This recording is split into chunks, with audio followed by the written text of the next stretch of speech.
नमस्कार, स्वागत है आपका और मैं हूं आपके साथ सपना दीपक मदेशिया। बुलेटिन का आगाज करेंगे, लेकिन उससे पहले एक नजर हेडलाइंस पर।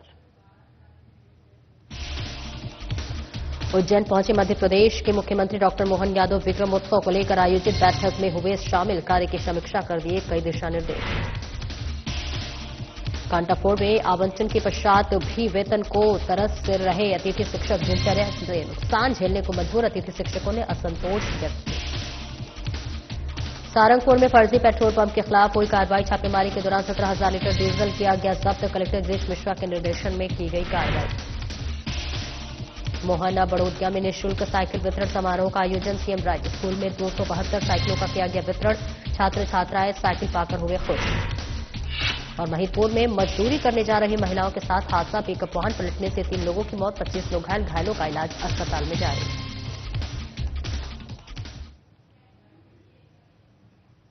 और बुलेटिन का आगाज करेंगे। प्रदेश सरकार के मुख्यमंत्री डॉक्टर मोहन यादव उज्जैन पहुंचकर कई कार्यक्रमों में शामिल हुए। इस दौरान बातचीत में सीएम ने कहा कि सरकार निवेश बढ़ाने के लिए निवेशकों को कई मंच उपलब्ध करा रही है। मुख्यमंत्री डॉक्टर मोहन यादव बैरवा दिवस पर आयोजित कार्यक्रम में शामिल होने के बाद सिंहस्थ मेला कार्यालय में विक्रम उत्सव को लेकर अधिकारियों को बैठक ली और कार्य की समीक्षा कर जरूरी निर्देश दिए। इसके बाद मुख्यमंत्री डॉक्टर मोहन यादव ने मीडिया के साथ बातचीत में कहा कि प्रदेश सरकार उज्जैन में विक्रम उत्सव का आयोजन कर रही है, जिसमें कि राजा विक्रमादित्य के जीवन पर आधारित कई कार्यक्रम होंगे। तो देखिए तस्वीरें उज्जैन से आपको हम दिखा रहे हैं, जहां उज्जैन मुख्यमंत्री मोहन यादव पहुंचे हुए हैं। विक्रम उत्सव की बैठक में मुख्यमंत्री शामिल हुए, जहां कार्य को लेकर उन्होंने समीक्षा की और इसी के साथ साथ कई दिशा निर्देश करते हुए भी नजर आए। उज्जैन की तस्वीर आपको दिखा रहे हैं, जहां प्रदेश सरकार के मुख्यमंत्री डॉक्टर मोहन यादव उज्जैन पहुंचकर कई कार्यक्रमों में शामिल हुए और इस दौरान बातचीत में सीएम ने कहा कि सरकार निवेश बढ़ाने के लिए लगातार प्रयास कर रही है, निवेशकों को कई मंच उपलब्ध करा रही है। मुख्यमंत्री डॉक्टर मोहन यादव बैरवा दिवस पर आयोजित कार्यक्रम में शामिल होने के बाद सिंहस्थ मेला कार्यक्रम में विक्रम उत्सव को लेकर अधिकारियों की बैठक ली। और इस बीच ये तस्वीरें, जहां कार्य की समीक्षा कर जरूरी दिशा निर्देश देते हुए डॉक्टर मोहन यादव नजर आए और इसके बाद मुख्यमंत्री डॉक्टर मोहन यादव ने मीडिया के साथ भी बातचीत की और बातचीत में कहा कि प्रदेश सरकार उज्जैन में विक्रम उत्सव का आयोजन कर रही है, जिसमें राजा विक्रमादित्य के जीवन पर आधारित कई कार्यक्रम होने वाले हैं। तस्वीरें आपको उज्जैन से दिखा रहे हैं, जहां पर उज्जैन में मुख्यमंत्री डॉक्टर मोहन यादव पहुंचे हुए हैं। सम्राट विक्रमादित्य 2000 साल पूर्व के ऐसे शासक जिन्होंने न केवल आतताइयों को भगाया, देश को स्वाधीनता दिलाई, बल्कि सुशासन की सभी क्षेत्रों में विक्रमादित्य का, सम्राट विक्रमादित्य के नाते से बहुत सम्मान भी है। और विक्रमादित्य और बैताल, विक्रमादित्य और वीरता, विक्रमादित्य और साहस, पराक्रम, पुरुषार्थ, विक्रमादित्य के सिक्के, विक्रमादित्य के विक्रम संवत, ऐसी कई सारी चीजों को जोड़कर विक्रमादित्य का बहुत विराट इतिहास रहा है। ऐसे में विक्रमादित्य की नगरी से चालू होकर के मध्य प्रदेश सरकार ने विक्रमादित्य के जीवन के विविध पक्षों को प्रदेश और देश के सामने लाने के लिए कई सारे सेक्टर में काम चालू किया है। मुझे इस बात का संतोष है कि विक्रमादित्य के विक्रम संवत के प्रवर्तन के अवसर पर उज्जैन में एक बार फिर बड़ा आयोजन भी हो रहा है, जिसमें विक्रमादित्य के जीवन के विविध पक्षों के जोड़ करके समाज के सामने वो चीजें भी आएगी और विक्रमादित्य के खास करके आधुनिक समय की दृष्टि में न्याय परंपरा पर विश्वविद्यालय वगैरह वो अपना एक सेमिनार वगैरह करेंगे। इसमें अखिल भारतीय स्वरूप का उसमें ध्यान रखा जाएगा। साथ ही साथ एक व्यापार मेला भी प्रारंभ किया है। अलग अलग प्रकार से सरकार अपने निवेशकों के लिए मंच प्रदान करने वाली है, जिसमें पर्यटन के क्षेत्र में खासकर बहुत बड़ी संभावना है।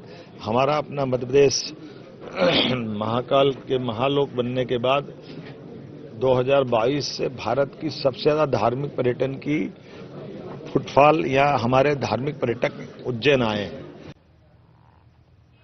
और बीजेपी पिछड़ा वर्ग के पूर्व जिला महामंत्री संजय सोनी ने हमारे संवाददाता धर्मेंद्र सिंह बघेल से खास बातचीत की। इस दौरान उन्होंने सीधी जिले में एक भी जिला अध्यक्ष पिछड़ा आयोग से न होने की जानकारी दी। उन्होंने कहा कि सीधी जिले में पिछड़ा वर्ग के कोई भी जिला अध्यक्ष कभी नहीं बने हैं। अब तक सीधी जिले में बीजेपी से सिर्फ क्षत्रिय वर्ग और ब्राह्मण वर्ग को ही जिला अध्यक्ष बनाया गया है। इसके साथ ही उन्होंने तमाम मुद्दों पर चर्चा की।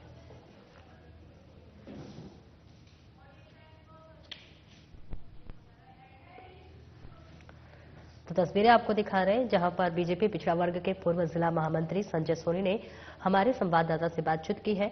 हमारे संवाददाता धर्मेंद्र सिंह बघेल से खास बातचीत में उन्होंने तमाम बातों का जिक्र किया।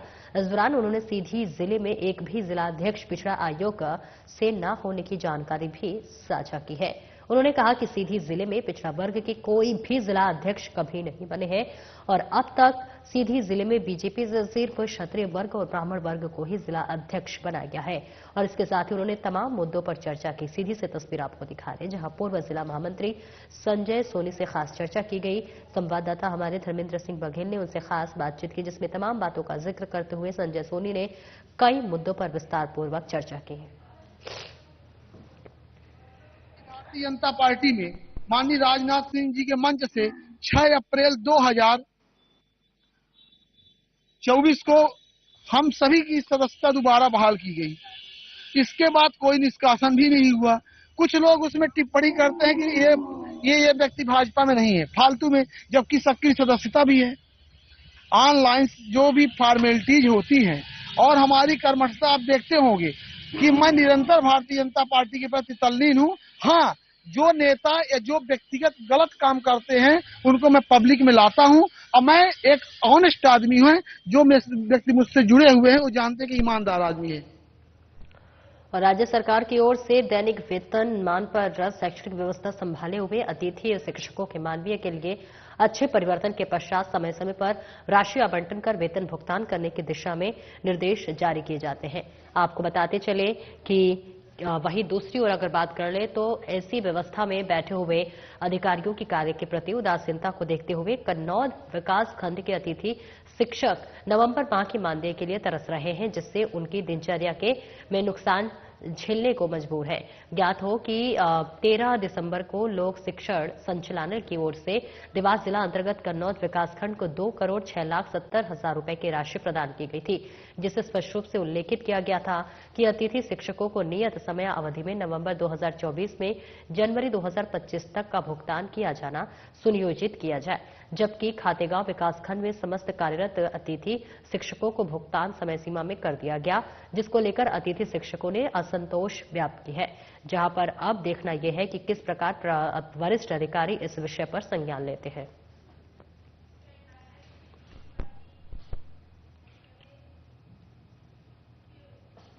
और सहारनपुर शहर से महज 8 किलोमीटर दूरी का काफी लंबे समय से फर्जी पेट्रोल पंप पर चल रहा था। शिकायत के बाद भी प्रशासन ने छापा मारा तो पंप के मालिक के पास से कोई भी एनओसी और न ही कोई कागज बरामद हुआ। कलेक्टर डॉक्टर गिरीश कुमार मिश्रा के निर्देशन में सहारनपुर एसडीएम रोहित बमोरी, एसडीओपी अरविंद सिंह की टीम ने छापा मारा, जहां टीम ने 17,000 लीटर डीजल जब्त किए। टीम ने पूछताछ के बाद किसी भी प्रकार के डॉक्यूमेंट न होने पर कार्रवाई अमल में लाई है। मौके पर खाद्य और नागरिक आपूर्ति विभाग ने प्रकरण तैयार करने के बाद पेट्रोल पंप को सील कर दिया।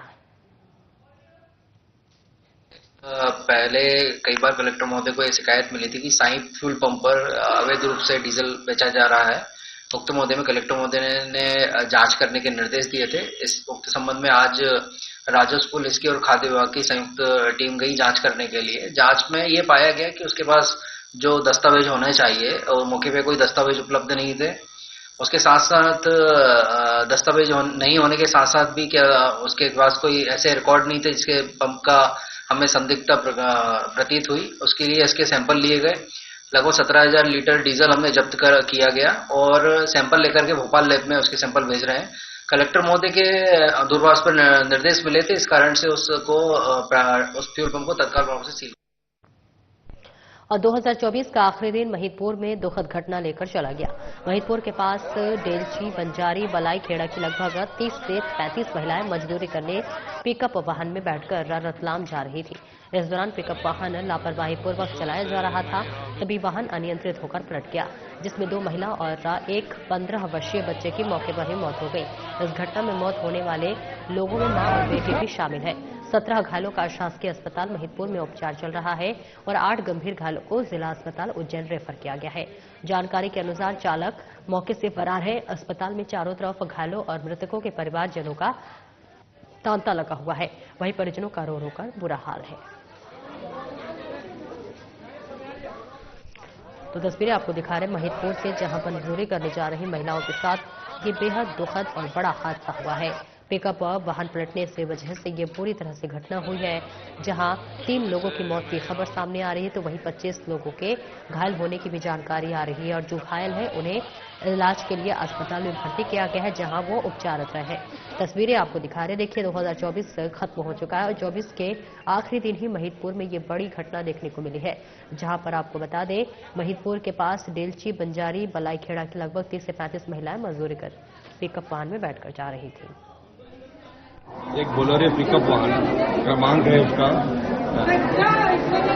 यूपी 81 PT 4134 से ग्राम बंजारी से कुछ लेबर बैठा करके वहीं डेलची बुजुर्ग आए।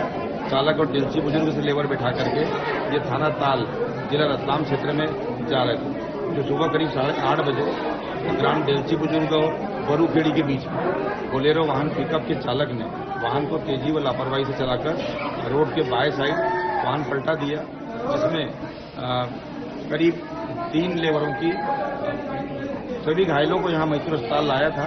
अस्पताल में 3 लेबरों की मृत्यु हो गई है और करीब 17 लोग इसमें घायल हैं, जिसमें 5 लोग गंभीर रूप से घायल हैं। उन्हें उज्जैन अस्पताल रेफर किया गया है। ये अभी डेलची बुजुर्ग के पास में ये बरूखेड़ी गांव है, वहाँ पे एक वाहन मजदूरों को लेके कहीं जा रहे थे, तो वो इम्बेलेंस होके पलटी खा चुका है। उसके बाद अस्पताल में घायलों को लेके आया गया, जिसमें से 3 लोगों की स्पॉट पर मृत्यु हो चुकी है। बाकी 8 लोग जो गंभीर घायल हैं इनको प्राथमिक उपचार के बाद जिला अस्पताल रेफर कर दिया गया और बाकी की जो मजदूर हैं उनका अस्पताल में भी उपचार चल रहा है। ये महिदपुर रोड थाना अंतर्गत डेलची बुजुर्ग गांव जो है, वहां पर एक सुबह पिकअप वाहन जो है जो मजदूरों को लेकर जा रहा था वो अनियंत्रित होकर पलट गया। इसमें प्राथमिक से 3 लोगों के हाथ में सूचना है और 6 लोग घायल महिदपुर और उज्जैन रेफर किया है। सभी का ड्राइवर जो है वाहन चालक था उसको तलाश की जा रही है। इसमें हम लोग जो भी नियमानुसार मामला करके विवेचना कर रहे हैं। और जहां पूरा देश नया साल के जश्न में डूबा हुआ है तो वहीं महिदपुर में हुई दुखद घटना से पूरे गांव में सन्नाटा पसरा हुआ है। बता दें बीते कल हुए सड़क हादसे में महिदपुर में 3 लोगों की मौत हो गई, 25 लोग घायल हैं और वही लोगों में लगभग 17 लोगों की हालत बेहद गंभीर बताई जा रही है। घटना की खबर लगते ही महिदपुर विधानसभा क्षेत्र के समाज सेवी अस्पताल पहुंचे और घायलों से मिलकर उनकी आर्थिक सहायता की और मृतक महिला और बेटे के घर पहुंचकर शोकाकुल परिवार को ढांढस बताया और 11,000 रुपए की आर्थिक सहायता दी। देखिए, आज बहुत दुखद दिन है महिदपुर विधानसभा के लिए। मुझे इतना खेद है, इतना दुख है। मैं हॉस्पिटल में गया हूं, मैंने हॉस्पिटल में भी आर्थिक मदद करी है। मैं अभी डेलची बुजुर्ग गांव में खड़ा हूं। यहां पर एक माँ और एक बेटा, 15 साल का बेटा और 45 साल की माँ मजदूरी करने, बटला तोड़ने के लिए एक पिकअप गाड़ी में जा रहे थे, उसमें इनका देहांत हुआ है। बड़ी हृदय विदारक घटना है। चाहता हूं, भगवान से प्रार्थना करता हूं कि भगवान उनको शोक संतप्त परिवार को दुख झेलने की शक्ति प्रदान करे। जो मृत आत्मा है भगवान उनके चरणों में उनको जगह दे। और मैंने आज अपनी ओर से इस गरीब और ऐसे शोक संतप्त परिवार को मेरी ओर से 11,000 रुपए आज एक सहायता राशि भेंट की है। मैं इसलिए किया है कि गरीब परिवार है, सब व्यवस्थाएं जुटाना है, घाटा वगैरह छोटी मोटी चीजें, दाह संस्कार के सामान, ये तो एक बहुत मजदूर किस्म के हैं, जहां पर रोजीना मजदूरी करके खाते थे, रोजीना मजदूरी करके लाते थे। एक 15 वर्षीय बेटा भी पढ़ने जाता था, मगर आज इसकी छुट्टी थी, इसलिए माँ अपने साथ उसको भी ले गई मजदूरी कराने और दोनों माँ और बेटे का देहांत हो गया। और मध्य प्रदेश की महती योजना के निःशुल्क साइकिल वितरण समारोह सीएम राइज विद्यालय में बीजेपी मंडल अध्यक्ष जगदीश पाल के मुख्य अतिथि में संपन्न हुआ। साइकिल वितरण समारोह में शाजापुर विधायक अरुण भीमावत को आना था, लेकिन उन्हें भोपाल में अर्जेंट बैठक में जाना पड़ा। तो वहीं बीजेपी मंडल अध्यक्ष सहित कई जनप्रतिनिधि बीजेपी पदाधिकारियों की उपस्थिति में छात्र छात्राओं को 272 साइकिलों का निःशुल्क साइकिल वितरण किया गया। कार्यक्रम की शुरुआत मां सरस्वती के चित्र पर माल्यार्पण और दीप प्रज्वलन कर किया गया। कार्यक्रम का संचालन शिक्षक लववंशी और आभार विद्यालय के प्राचार्य बाबूलाल पाटीदार ने व्यक्त किया।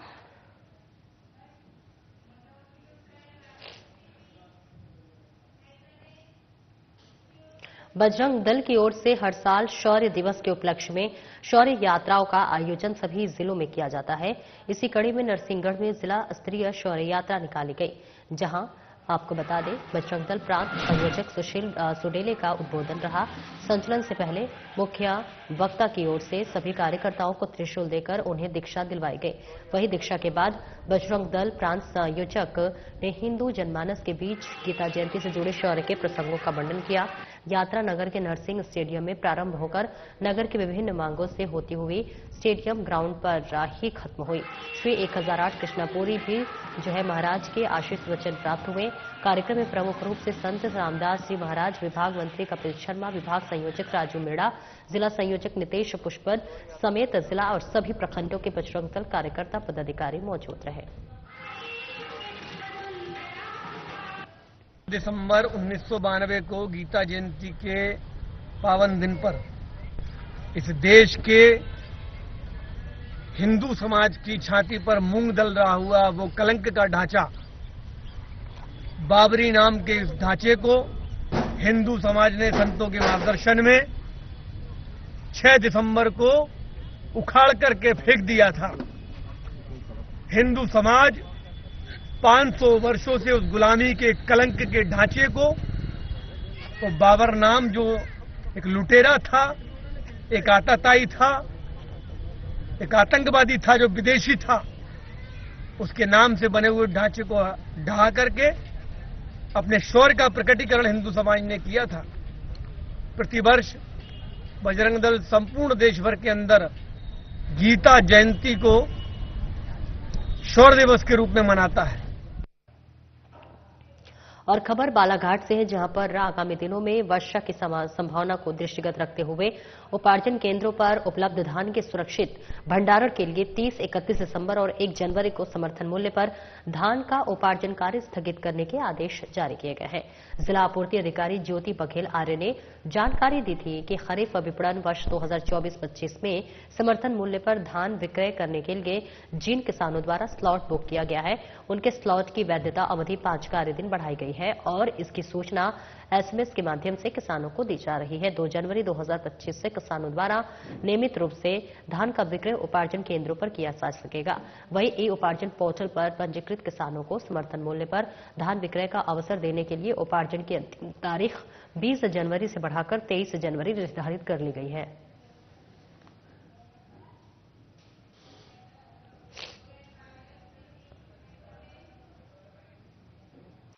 और उज्जैन में विश्व हिंदू परिषद की ओर से शक्ति संगम कार्यक्रम का आयोजन सामाजिक न्याय परिसर में किया गया, जिसमें मालवा प्रांत से हजारों महिला कार्यकर्ता शामिल हुई। कार्यक्रम में साध्वी ऋतंभरा भी शामिल हुई। बता दें कि जिन्होंने कार्यकर्ताओं को अपनी रक्षा स्वयं करने की शपथ दिलाई। कार्यक्रम के बाद साध्वी ऋतंभरा ने मीडिया के साथ बातचीत की और कहा कि बांग्लादेश में हिंदू बेटियों पर हो रहे अत्याचार को देखकर अब ये लगता है कि महिलाओं को अपनी रक्षा स्वयं करनी होगी। आपने कहा कि हिंदू मंदिर और तीर्थ पर गैर हिंदुओं की दुकान नहीं लगना चाहिए। साध्वी ऋतंभरा ने कहा कि गैर हिंदुओं से विवाह करने वाले फिल्म अभिनेत्रियों पर भी कटाक्ष करते हुए कहा कि ये हमारे आदर्श नहीं हो सकती, जो अपने बच्चों का नाम तैमूर रख रही हैं, जिसने हमारे देश के मान सम्मान को मिट्टी में मिलाया।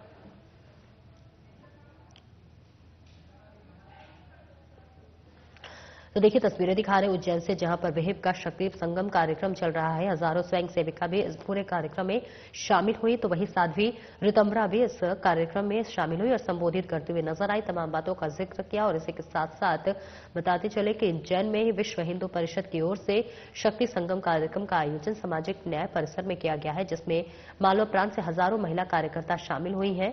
कार्यक्रम में साध्वी ऋतंभरा भी शामिल हुई हैं, जिन्होंने कार्यकर्ताओं को अपनी रक्षा स्वयं करने की शपथ दिलाई है। बांग्लादेश देश का भी उन्होंने जिक्र किया। उन्होंने कहा कि हिंदू बेटियों पर हो रहे अत्याचार को देखकर अब ये लगता है कि महिलाओं को अपनी रक्षा स्वयं ही करनी होगी।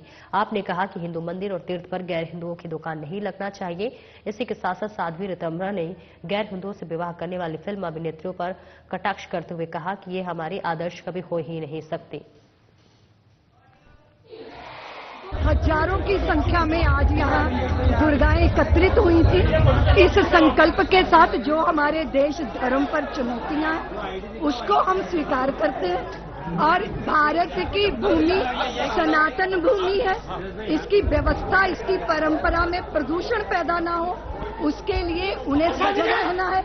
बहुत सारी घटनाएं घटती हैं जो देश के अंदर उससे मन उद्वेलित होता है। अब आप देखो बांग्लादेश के अंदर हिंदू स्त्रियों के साथ जो अत्याचार हो रहे हैं, इन सारी घटनाओं को देख के लगता है कि स्त्री को सशक्त होना है, स्वयं सिद्धा होना है, अपनी रक्षा स्वयं करने योग्य बनना है।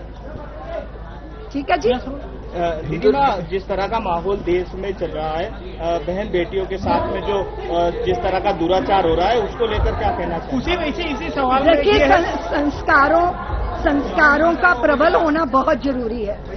ऐसे दुष्टों को बहुत कठिन कठोर दंड मिलना चाहिए और घर घर के अंदर एक संस्कारों का वातावरण बने। हिंदू राष्ट्र हमें अगर अन्याय हो रहा है तो अन्याय का विरोध संगठित होकर करना है। राज्य अपना काम करता है, राष्ट्र अपना काम करेगा। और स्त्री ना अबला है ना असहाय है, वो स्वयं सिद्धा है, सक्षम है। आज आपने यहाँ दुर्गाओं के जोश को देख लिया है तो अपनी रक्षा स्वयं करेगा हिंदू समाज और उसमें अग्रणी भूमिका निभाएगी सनातनियों की मातृशक्ति। राजगढ़ जिले के करड़बास से जमीन विवाह को लेकर जो है जेठानी और उसके वो दो बेटों में अपनी जो है सगी चाची और उनकी बेटी पर जानलेवा हमला कर दिया। दरअसल रविवार को जमीन विवाद को लेकर मां बेटी के साथ लाठी डंडों से मारपीट की गई। पीड़ित के भतीजे ने दोनों पर लाठियों से हमला कर दिया। घटना में मां बेटी गंभीर रूप से घायल हो गई। दोनों को पचवर अस्पताल ले जाया गया है जहां उनका इलाज चल रहा है। जहां आपको बताते चले इलाज के बाद उन्हें राजगढ़ रेफर किया गया है। घटना का एक वीडियो भी सामने आया है जिसमें एक युवक दोनों पर डंडे से पीटने की कोशिश करता हुआ नजर आ रहा है। पीड़ित महिला की दूसरी बेटी ने बताया कि उनका जमीन को लेकर विवाद चल रहा है। हालांकि पुलिस ने आरोपियों को हिरासत में ले लिया है।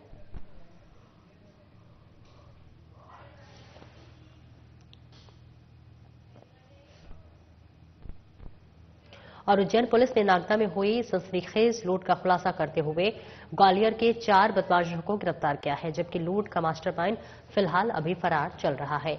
पुलिस ने बदमाशों के पास से लाखों रुपए, नगद, तमंचा और चाकू जब्त किया है।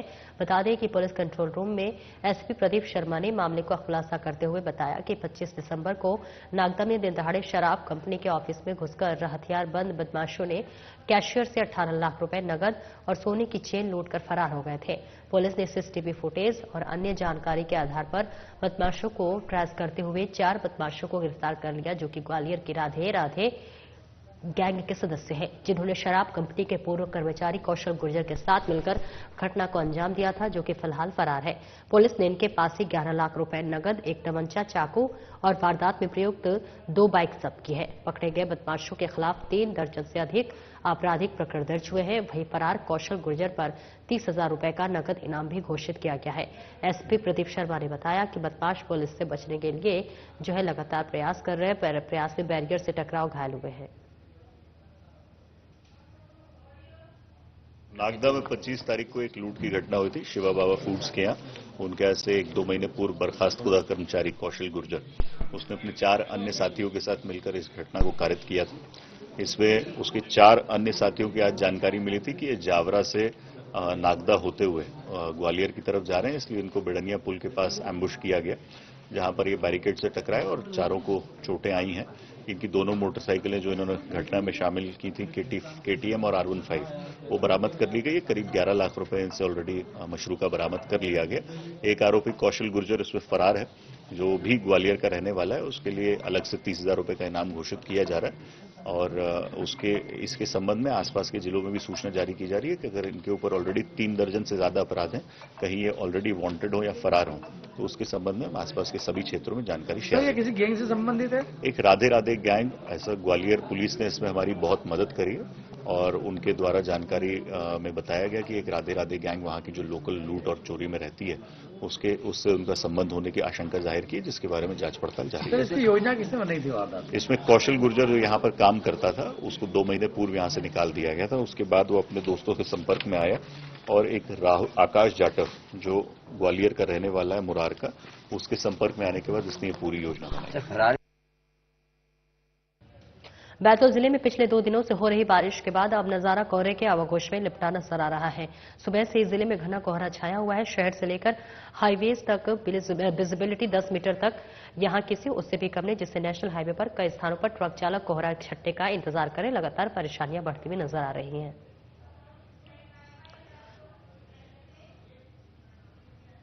फिलहाल इस बुलेटिन में इतना ही। नमस्कार।